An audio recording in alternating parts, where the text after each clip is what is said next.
Inducción electromagnética. La bibliografía Física Universitaria con Física Moderna, el volumen 2 de Sierce Masquillán y Friedman. Vamos a ver experimentos de inducción electromagnética. En la década de 1830, Faraday en Inglaterra y Henry en Estados Unidos realizaron experimentos con bobinas e imanes. Vemos en la figura A un imán fijo enfrentado a una bobina de n vueltas. Esa bobina solenoidal está conectada a un instrumento que mide corriente. Si el imán permanece fijo, entonces el instrumento no registra ninguna corriente eléctrica. En la figura B vemos ahora el movimiento del imán frente a esa bobina solenoidal. Lo que se puede apreciar es que el instrumento ahora detecta una corriente. A esa corriente se le llama corriente inducida y al fenómeno, el fenómeno de la corriente eléctrica inducida. En la figura C se reemplaza el imán por otra bobina solenoidal conectada a una batería. Entonces, también se observa el mismo fenómeno de corriente eléctrica inducida cuando la bobina superior se acerca o se aleja a la bobina inferior. Por último, con un interruptor conectado a la bobina superior, podemos cortar la energía eléctrica y también observamos el mismo fenómeno.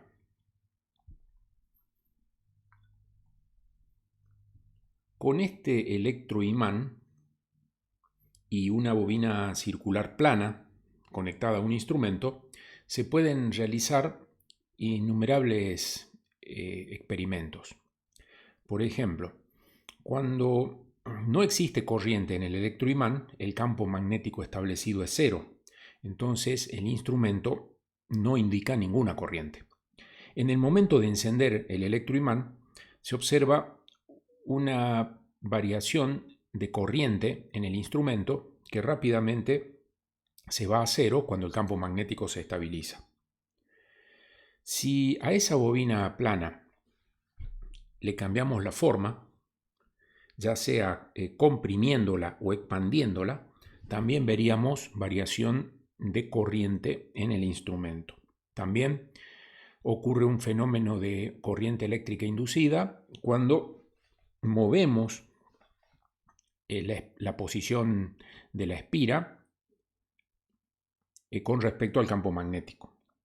También si sacamos esa bobina bruscamente del campo magnético, veríamos que la corriente también es variable en el instrumento. También se puede apreciar que mientras más rápidos sean los cambios en el flujo, en realidad, del campo magnético a través de esa espira, vamos a ver que es mayor la intensidad de corriente establecida. O sea que lo que se puede observar es que si el flujo magnético cambia, se va a generar una fuerza electromotriz inducida, que es la responsable de que circule corriente eléctrica en el circuito cerrado, o sea, en esa bobina de n espiras. Veamos la ley de Faraday. Recordemos que el flujo magnético a través de un elemento de superficie diferencial de S es igual a la proyección del campo magnético en la dirección del diferencial de S. Si ese campo magnético es uniforme, el flujo del campo magnético resulta del producto de B por S y por el coseno de phi. Phi es el ángulo entre el vector campo magnético y el vector superficie. Ese flujo se mide en Weber cuando el campo magnético se mide en Tesla y la superficie en metros cuadrados. Vemos que el flujo puede variar entonces si modificamos el campo magnético, si modificamos la superficie que encierra la espira, o bien si modificamos el ángulo entre el campo magnético y el vector superficie. Entonces, La ley de Faraday-Lenz establece que si existe una variación del flujo magnético en el tiempo, aparece una fuerza electromotriz inducida, tal que esa Fm, epsilon, en la espira cerrada es igual a menos la derivada del flujo con respecto al tiempo. Cuando el flujo está en Weber, el tiempo en segundos, la fuerza electromotriz se mide en Volt. Ahora vamos a ver la interpretación del signo menos. El signo menos nos indica cuál es el sentido de la fuerza electromotriz inducida que se ha generado por la variación de flujo. Si el circuito es cerrado, esa fuerza electromotriz va a producir una corriente. Entonces esa corriente va a tener el mismo signo que la fuerza electromotriz inducida. Entonces, si nuestra espira tiene una resistencia R, la corriente inducida es igual a la fuerza electromotriz dividido la resistencia. Supongamos en el caso de la figura 1, el vector superficie es un vector vertical dirigido hacia arriba. Con el pulgar de la mano derecha vamos a seguir la dirección y el sentido del vector superficie. Los otros dedos van a indicar el sentido de la corriente si la corriente da como resultado un valor positivo. Ahora veamos cómo calculamos el signo de esa corriente. En esta figura vemos que el campo magnético crece en el tiempo y el ángulo que existe entre el campo magnético y el vector superficie es un ángulo menor a 90 grados, o sea que el coseno de phi va a ser positivo. Entonces, a medida que transcurre el tiempo, el flujo se torna positivo. Entonces, la derivada del flujo con respecto al tiempo es mayor que cero. Por lo tanto, la fuerza electromotriz inducida es negativa y la corriente es negativa. De ahí que la corriente tiene un sentido de circulación contrario al que indica los dedos de la mano derecha. En la figura 2, el campo magnético es decreciente en el tiempo. Por lo tanto, el flujo es positivo, pero se torna menos positivo, de manera que la derivada del flujo con respecto al tiempo es negativa. La Fm inducida, por lo tanto, es positiva y la corriente es positiva. Entonces, la corriente tiene el mismo sentido que indican los dedos de la mano derecha. Veamos la figura 3. El vector campo magnético forma un ángulo mayor de 90 grados con respecto al vector superficie. O sea que el coseno de phi es un valor negativo. También tenemos que ver qué ocurre con el campo magnético. Vemos que es un campo magnético creciente.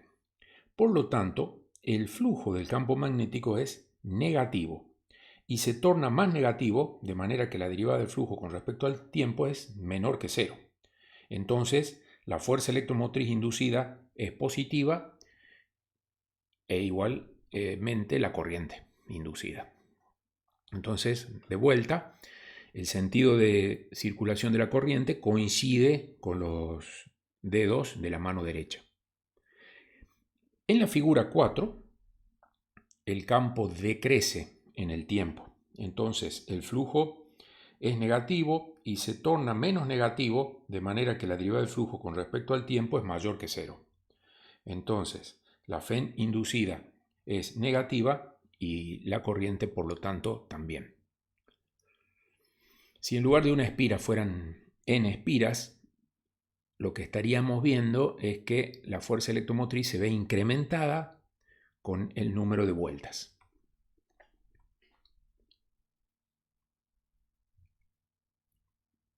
Veamos las aplicaciones de la ley de Faraday-Lenz. Aquí tenemos un generador de corriente alterna. Tenemos una espira rectangular que gira con una velocidad angular constante alrededor del eje. El campo magnético es uniforme y constante. Se va a generar una fuerza electromotriz inducida en la espira que tiene sus extremos conectados a dos anillos colectores que giran con la misma. Estos anillos se deslizan contra unos contactos fijos que se denominan escobillas y están conectados a los terminales A y B, donde podemos medir la fuerza electromotriz inducida. En el gráfico de la figura A, el campo magnético forma menos 90 grados con respecto al vector superficie. En la figura B, vamos a suponer que el vector superficie es paralelo al campo magnético. Entonces el flujo es máximo. A medida que se mueve en sentido horario la espira, vemos que el flujo va disminuyendo. Llega un momento en que el flujo es cero cuando el vector superficie es 90 grados con respecto al campo magnético. Luego sigue creciendo el flujo en el sentido contrario, si llega a un máximo negativo, y después aumenta hasta llegar a cero. Y el flujo después continúa según una función cosenoidal de omega t. Como la fuerza electromotriz es menos la derivada del flujo con respecto al tiempo, entonces podemos ver que frente al flujo cosenoidal, la fuerza electromotriz inducida es una función senoidal en omega t, donde el valor máximo de fuerza electromotriz es igual al producto del campo magnético por la superficie y por la velocidad angular. Cualquiera de estos tres parámetros que aumente van a hacer modificar el valor máximo de la fuerza electromotriz.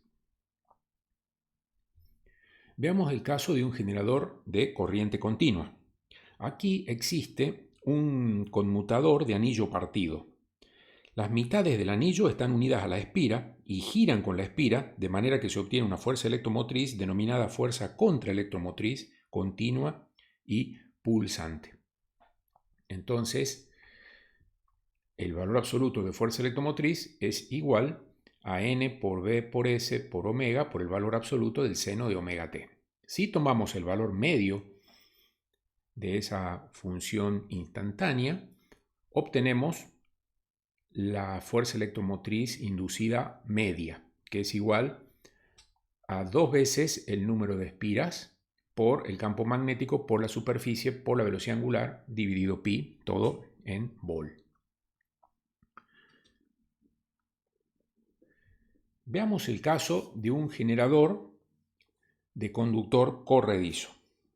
Tenemos una varilla metálica de largo L que hace contacto con un conductor que tiene forma de U y se desplaza dentro de un campo magnético que en este caso es entrante al plano del papel.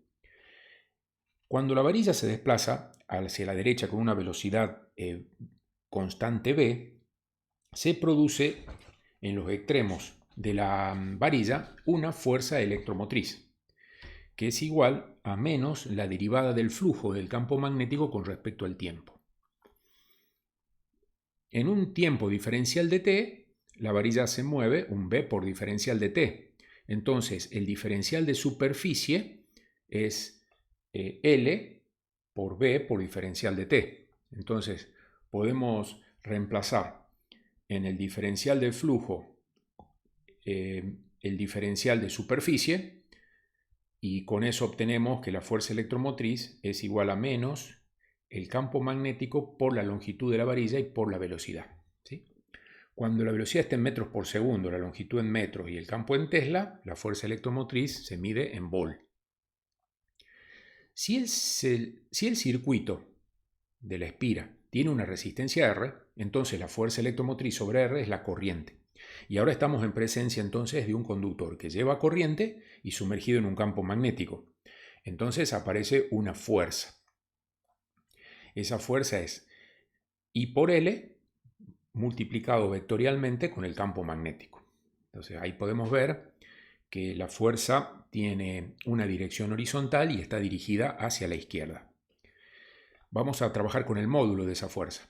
El módulo de esa fuerza, si reemplazamos corriente por fuerza electromotriz sobre R, resulta directamente proporcional al campo magnético al cuadrado a la longitud de la varilla al cuadrado a la velocidad e inversamente proporcional a la resistencia. Esta fuerza se mide en Newton. Y es una fuerza que está contraria a la fuerza que produce el movimiento de la varilla hacia la derecha. Esta es una manifestación de la ley de Lenz.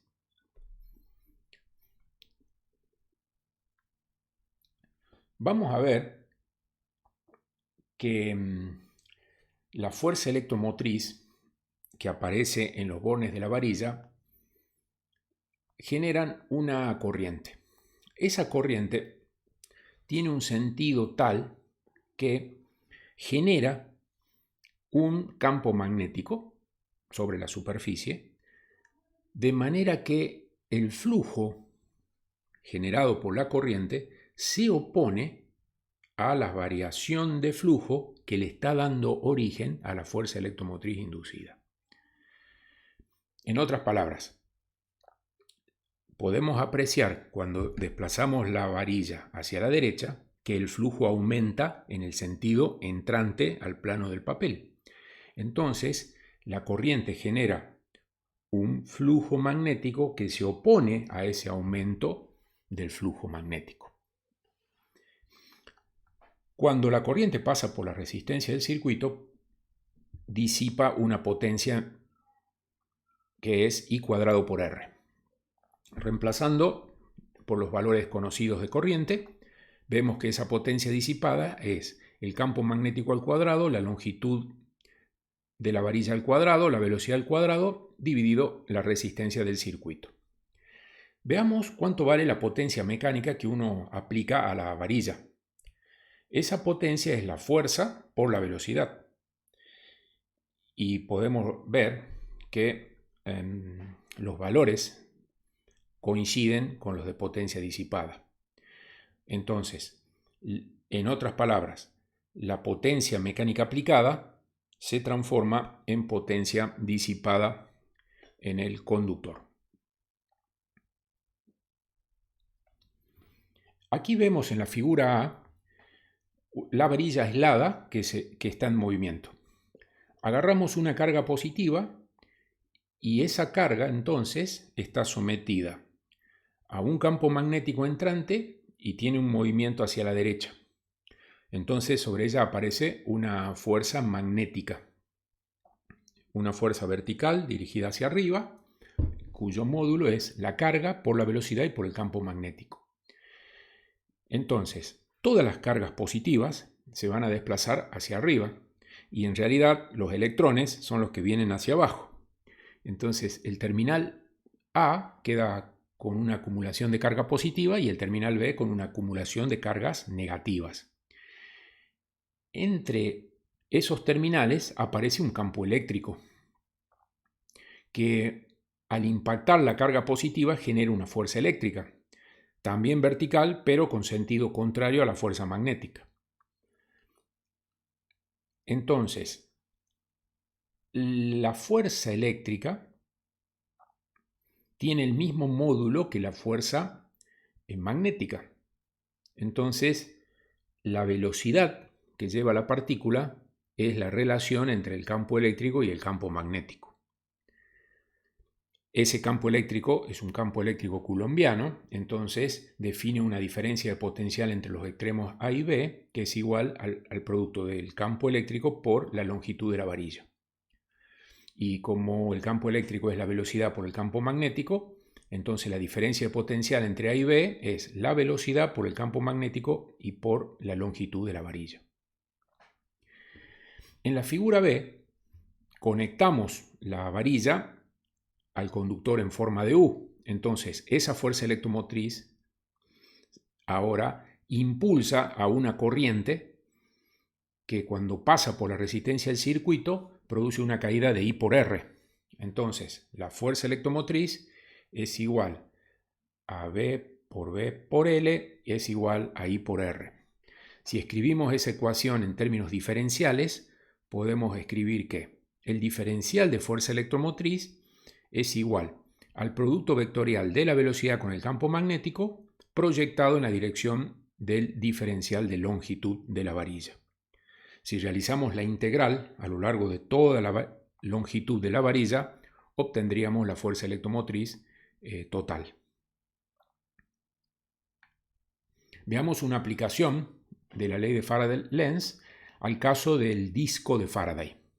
Este disco es un disco conductor que tiene un radio R y que gira sumergido en un campo magnético.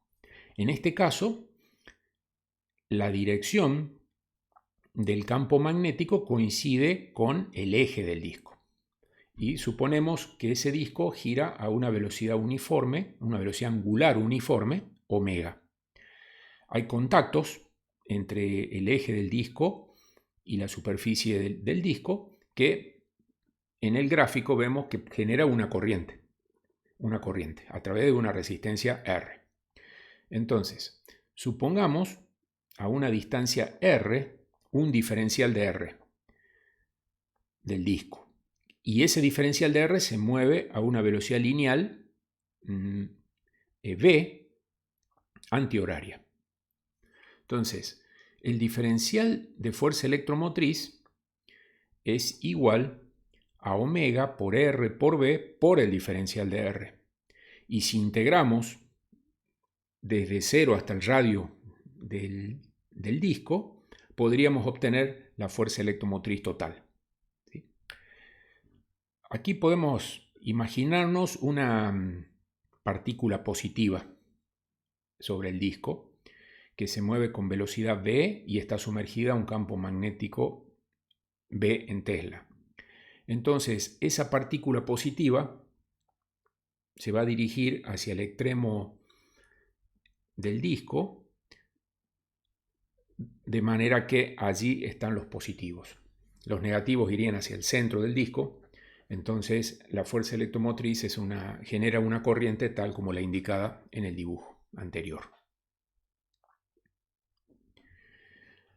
Veamos los campos eléctricos inducidos.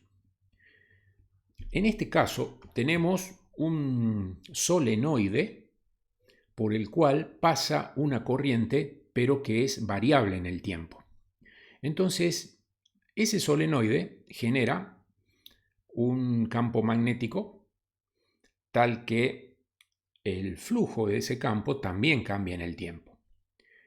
En el centro de ese solenoide y con un radio mayor, vamos a colocar una espira de alambre conectada a un instrumento que mide corriente.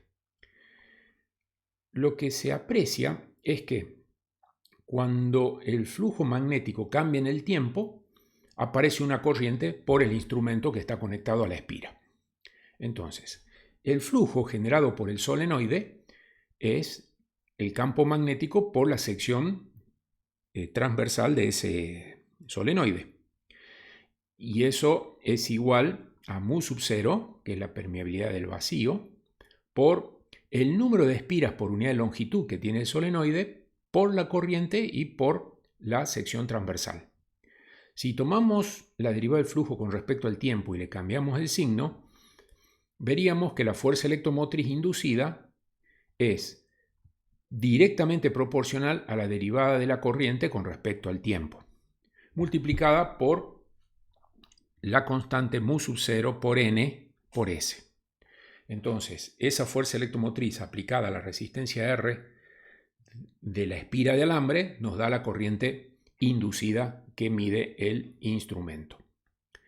En la figura B podemos ver cuál es la dirección y el sentido de ese campo eléctrico inducido, que es el que genera la fuerza electromotriz de acuerdo a Faraday-Lenz. Nos imaginemos entonces el campo magnético entrante al papel y creciente en el tiempo. Entonces, por ley de Lenz, va a aparecer una corriente en la espira que va a generar un flujo que se opone al aumento del flujo que está dando origen a la fuerza electromotriz. Entonces, el campo eléctrico resultante es un campo eléctrico antihorario. Bueno, este es el campo eléctrico inducido generado por la variación del flujo del campo magnético en el tiempo, ¿sí? Cada vez que el campo magnético cambie en el tiempo, va a aparecer un campo eléctrico inducido. Ese campo eléctrico genera la fuerza electromotriz. Entonces vamos a integrar el campo eléctrico a lo largo de la longitud de la espira de alambre, y esa integral es el campo eléctrico por la longitud de la circunferencia, 2pi por r. Entonces, como la fuerza electromotriz es por la ley de Faraday-Lenz menos la derivada del flujo con respecto al tiempo, vamos a despejar y vemos que el módulo del campo eléctrico es 1 sobre 2pi por r por la derivada del flujo con respecto al tiempo. Esto en Newton sobre Coulomb. Este campo eléctrico inducido es un campo no conservativo, es no electrostático, ¿sí? De allí que la integral a lo largo de la curva cerrada nos da el valor de la fuerza electromotriz inducida. Veamos las corrientes de Foucault. Se llaman corrientes parásitas, también se llaman corrientes de Eddy. Estas corrientes aparecen cada vez que uno tiene una masa metálica girando dentro de un campo magnético. Por ejemplo, en la figura A tenemos un disco metálico que gira con una velocidad angular dentro de un campo magnético. Cuando eso ocurre, en la figura B tenemos el esquema de que se generan unas corrientes circulares, llamadas corrientes parásitas, que van a crear campos magnéticos que se oponen a la variación del campo que le está dando lugar a las fuerzas electromotrices que producen las corrientes parásitas, ¿sí? Estas corrientes parásitas han encontrado un montón de aplicaciones, pero también tienen efectos indeseados. En un transformador, por ejemplo, de la corriente alterna, tenemos un núcleo que está rodeado por bobinas por donde pasan corriente. Entonces, se generan en el núcleo las corrientes parásitas que producen pérdidas por Foucault, y que van en detrimento del rendimiento de nuestro circuito. Entonces, para evitar esa pérdida de energía, lo que se trata es de disminuir las corrientes parásitas. Entonces, en lugar de hacer un núcleo macizo, se hace un núcleo laminado. Veamos una aplicación de esas corrientes de Foucault. Tenemos, por ejemplo, el detector de metales que tenemos en los aeropuertos, por ejemplo. El detector de metales genera un campo magnético alterno que induce corrientes de Foucault sobre algún objeto conductor que se interponga. Estas corrientes, a su vez, producen un campo alterno magnético que induce una corriente eléctrica que se dirige a la bobina receptora del detector. Y con eso, entonces, se descubre la presencia de objetos metálicos que se interponen al campo magnético del detector. Veamos el concepto de inductancia mutua.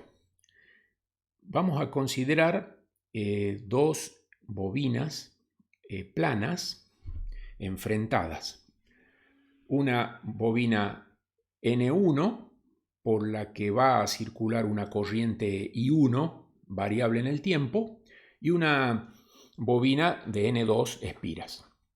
Cuando el campo magnético generado por la bobina 1 atraviesa la superficie de la bobina 2, sobre esta aparece una fuerza electromotriz 2 que es igual a menos el número de vueltas de la bobina 2 por la derivada del flujo que atraviesa su superficie con respecto al tiempo.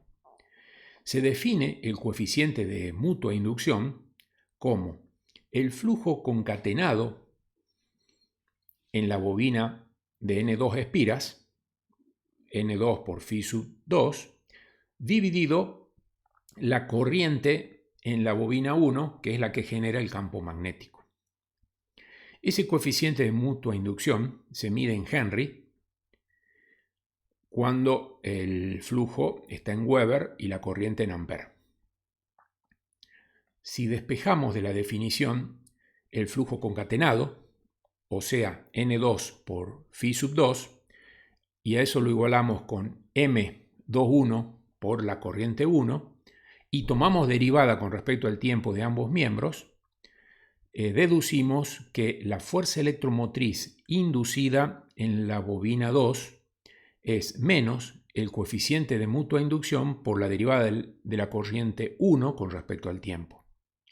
Si uno invierte el experimento, o sea, hace pasar corriente variable en la bobina 2, vería que en la bobina 1 aparece una fuerza electromotriz 1 y los coeficientes de mutua inducción entre 1 y 2 es igual al coeficiente de mutua inducción entre 2 y 1. O sea, son iguales. Entonces, el coeficiente de mutua inducción resulta flujo concatenado en la bobina 2 cuando hay corriente en 1 o igual al flujo concatenado en la bobina 1 cuando hay corriente en la bobina 2. Aquí tenemos un ejemplo de cómo se calcula la inductancia mutua entre dos bobinas ahora solenoidales concéntricas. Por la bobina 1 circula una corriente variable I sub 1. Entonces, el campo magnético es mu sub 0 por el número de espiras de la bobina 1 por unidad de longitud por la corriente 1. Ahora aplicamos la definición de coeficiente de mutua inducción. Flujo concatenado en 2, N2 por phi 2, dividido la corriente 1. Entonces, el flujo en 2 es igual al campo 1 por la sección. Entonces, ahora, si reemplazamos el valor de B1 por el resultado anterior, vemos que el coeficiente de mutua inducción solamente depende de la geometría de las bobinas y no depende ni de la corriente, ni del campo magnético, o del flujo magnético. O sea, directamente depende de cómo es la geometría entre las bobinas. Veamos el concepto de autoinductancia. Consideremos un solenoide por el cual circula una corriente. Se define la autoinductancia o coeficiente de autoinducción L al flujo concatenado sobre la corriente. O sea, L es igual al número de vueltas que tiene el solenoide, el flujo que atraviesa sus espiras dividido la corriente. Este coeficiente de autoinducción también se mide en Henry. Si la corriente varía, va a variar el flujo magnético que genera. Entonces, el flujo concatenado es igual a L por I. Si tomamos derivadas con respecto al tiempo, deducimos que la fuerza electromotriz inducida es por ley de Faraday-Lenz menos N por la derivada del flujo con respecto al tiempo igual a menos L por la derivada de la corriente con respecto al tiempo. Siempre la fuerza electromotriz se va a oponer a los cambios de la corriente eléctrica. Ahora alimentemos el inductor con una fuerza electromotriz variable. Esa fuerza electromotriz es debida a un campo no coulombiano. Por lo tanto, es igual a la integral entre A y B del campo no coulombiano que se establece proyectado en el diferencial de L. Y esto es menos L por la derivada de I con respecto a T. Pero dentro del inductor también existe un campo coulombiano, de manera que los módulos del campo coulombiano y no coulombiano son los mismos, pero son vectores que tienen sentido contrario. Entonces, si tomamos la integral desde A hasta B del campo coulombiano por diferencial de L, obtenemos el valor de L por la derivada de I con respecto al tiempo. O sea, el mismo valor de Fem, pero en valor absoluto. Veamos un poquito este concepto. Supongamos la figura A, tenemos un resistor que tiene una resistencia R y a través de ese resistor pasa una corriente I. Si la corriente va de izquierda a derecha, significa que el potencial en A, que es el punto de la izquierda, es de más alto potencial que el de la derecha, el punto B, negativo. Entonces el B sub AB, esa diferencia de potencial entre los puntos, es la corriente por la resistencia y es un valor positivo. Si ahora, en vez de tener una resistencia, tenemos un inductor, como en B, si la corriente es constante, entonces la diferencia de potencial entre los puntos A y B es 0. Ahora, ¿qué ocurre en C? La corriente que atraviesa el inductor va de izquierda a derecha, pero es una corriente que crece en el tiempo. Entonces la derivada de I respecto de t es mayor que 0. Entonces ahora la diferencia de potencial entre A y B también es mayor que 0. Y la fuerza electromotriz se opone a ese crecimiento de la corriente. Entonces la fuerza electromotriz aplica desde menos hacia más. Pero, ¿qué ocurre, como en la figura D, el caso de que la corriente vaya de izquierda a derecha, pero sea decreciente en el tiempo? La derivada de I con respecto a t es menor que 0. Entonces, la diferencia de potencial entre A y B es menor que 0. Y la fuerza electromotriz trata de evitar que esa corriente disminuya. Entonces, tiene el mismo signo que la fuerza electromotriz. Fuerza electromotriz tiene el mismo signo que la diferencia de potencial entre A y B.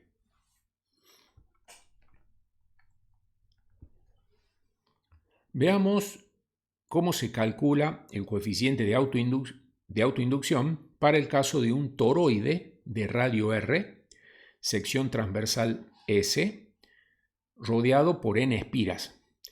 Por ese devanado toroidal circula una corriente I. El flujo que se establece es B por S, y ya sabemos por la ley de Ampère el valor del campo magnético establecido. Es mu sub 0 n por I sobre 2pi por R. Aplicando la definición del coeficiente de autoinducción o inductancia, L es el flujo concatenado sobre la corriente. Entonces vemos que la inductancia solo depende también de la geometría del elemento y no depende ni del flujo ni de la corriente como lo indica la definición. O sea, solamente depende de la geometría, del número de espiras, de la sección que tiene el toroide y en este caso del radio medio. También es importante el núcleo sobre el cual están arrolladas las n espiras. En este caso estamos considerando el vacío, por eso se coloca mu sub 0 como valor de permeabilidad del vacío. Estudiamos la energía del campo magnético. Para eso vamos a estudiar la energía que almacena un inductor. Vamos a conectar a un inductor una fuerza electromotriz variable. La potencia que se establece en el inductor es la diferencia de potencial en sus extremos, B sub AB, por la corriente. Como B sub AB es L por la derivada de I con respecto a T, podemos establecer la potencia por el diferencial de tiempo, y eso nos va a dar la energía elemental suministrada al inductor en el tiempo elemental diferencial de T. O sea, el diferencial de U nos queda L por I por diferencial de I. Si queremos calcular la energía total suministrada por la fuente y que va a ser almacenada en el inductor, la energía U resulta 1/2 de L por I al cuadrado. ¿Sí? Es una energía en Joule cuando L está en Henry y la corriente en Ampere. Cuando la corriente ya está estable y fluye a través del inductor, ya la energía queda almacenada en el mismo. No se produce ninguna entrada o salida de energía hacia el inductor. Veamos la densidad de energía del campo magnético. Cuando hablamos de densidad de energía, tenemos que pensar en la energía almacenada por unidad de volumen. Entonces vamos a suponer un toroide que tiene un radio medio R, una sección transversal S, con n espiras y el núcleo de vacío. Entonces, la densidad de energía U minúscula es la energía magnética sobre el volumen. Se va a medir en Joule sobre metro cúbico. Como la energía es 1/2 de L por I cuadrado y el volumen del toroide es 2pi por R por la sección, y si reemplazamos el valor del coeficiente de autoinducción del toroide que habíamos obtenido anteriormente, reemplazando, podemos ver que la densidad de energía es directamente proporcional al cuadrado del campo magnético e inversamente proporcional a 2 veces mu sub 0. Entonces, donde existe un campo magnético, tenemos una densidad de energía magnética que depende del volumen considerado. ¿Sí?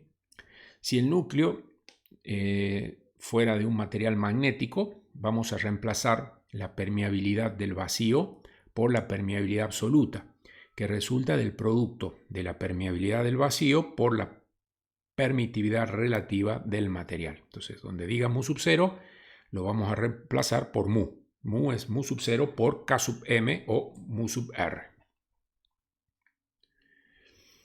Veamos el circuito resistivo inductivo serie.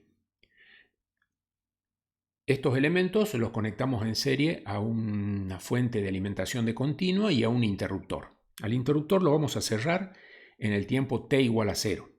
Entonces comienza a circular corriente. Esa corriente produce una caída de potencial en el resistor y produce una caída de potencial en los bornes de la bobina. De manera que por la segunda ley de Kirchhoff tenemos que la fuerza electromotriz menos la caída en el resistor menos la caída en el inductor es igual a 0. Como B sub R es I por R y B sub L es L por la derivada de I con respecto al tiempo, obtenemos una ecuación diferencial de primer orden en la corriente. La vamos a solucionar a esta ecuación diferencial. Entonces vamos a dividir miembro a miembro por el valor de resistencia.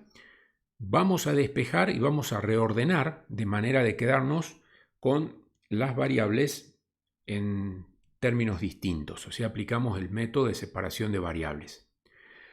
En el tiempo t igual a 0, la corriente es 0. Y en un tiempo genérico t, la corriente toma un valor i. Entonces vamos a hacer las integrales entre esos extremos y vamos a observar que la corriente a través del circuito crece siguiendo una exponencial.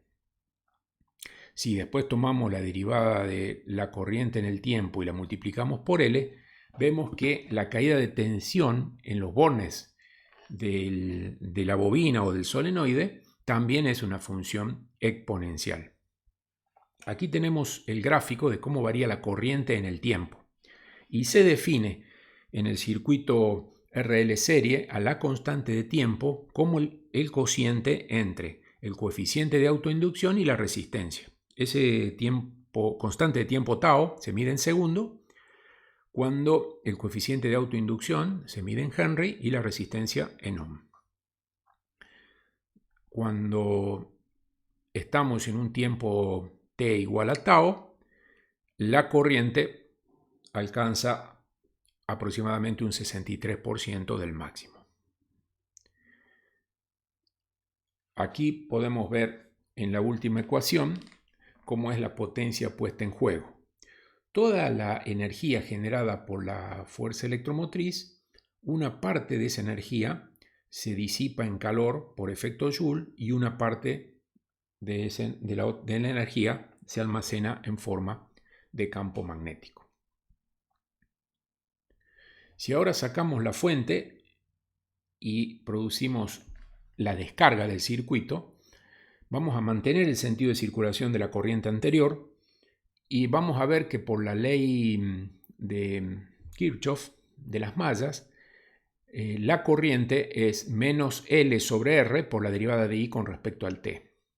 Entonces vamos a aplicar separación de variables y vamos a integrar.